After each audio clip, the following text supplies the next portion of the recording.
aside from today being Purim, and today, we had an interesting thing. My daughter over there, I don't want to put her on the spot, but I will anyway. So my little daughter over there, Sarah.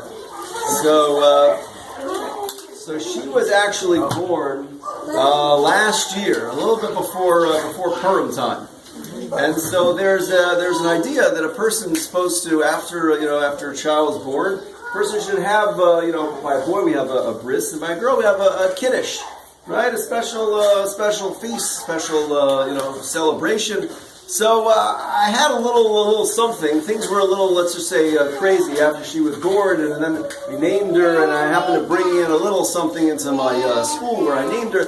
But we kept saying, okay, we're gonna make a Kiddush one day, and you know how life goes. It's okay, maybe next week or maybe in a few months, and next thing you know, she turns already 1, and we never made her a Kiddush. And one of my rabbis in yeshiva, his name was Rabbi Nyman, and he used to always tell me that when should be the opportunity when a person should make a Kiddush for their daughter. They should make a Kiddush at a time period when the most people are around.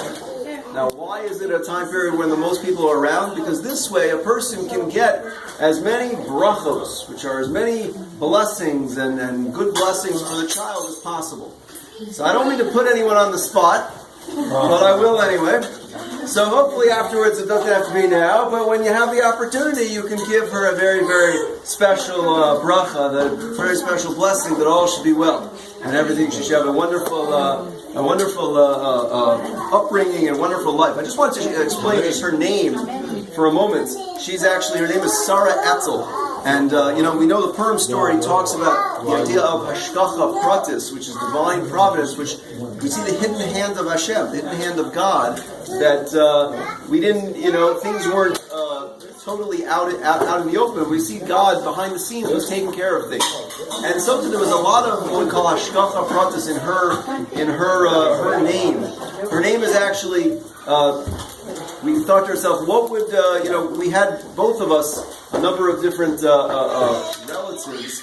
Most of my family, actually from my grandparents' family, most of them, they all died in the Holocaust. And they were all, my grandparents were all survivors, but all the family passed away. So there was unfortunately, or fortunately, however you want to call it, there was plenty of names in a way to choose from. And so I have one of my grandmother's sisters, her name was Sarah, and my other grandmother's sister, her name was Etzel. And then suddenly we came to the realization, again, these people are people who, as we say, died al Kiddush Hashem, sanctifying God's name, died in the Holocaust, and therefore it should be a very special thing that she as well should be an individual who should take after them, and in terms of being mekadesh shem shamayim, sanctifying God's name in a special way throughout her life. But as well, then we came to the realization that it wasn't just my side that had this Sarah Etzel as well. My wife had different relatives, different great grandmas who as well had the name. One was a Sarah, and it was actually my father-in-law's relative, and she was actually a person who appreciated very much Jewish education. She was a person who, during her lifetime, she lived in the 1930s in Detroit, and made sure that her children had a very special upbringing, very special Jewish education, and as well, then the name Etzel was her mother-in-law's side was a person as well who was very good, very tremendous friends with a lot of people, and a very caring heart. And the idea is that when we heard that, we thought, wow, that's pretty wild. I have a Sarah Etzel on my side, she has a Sarah Etzel on her side. So we put it all together, and now we have Sarah Etzel from both sides. And so we, please God, it should be she should be learned, involved in Torah and mitzvos, and take after all these wonderful people, all their wonderful character traits, to become a wonderful girl. So thank you very much, and again, thank you all for joining us here. This is very, very special.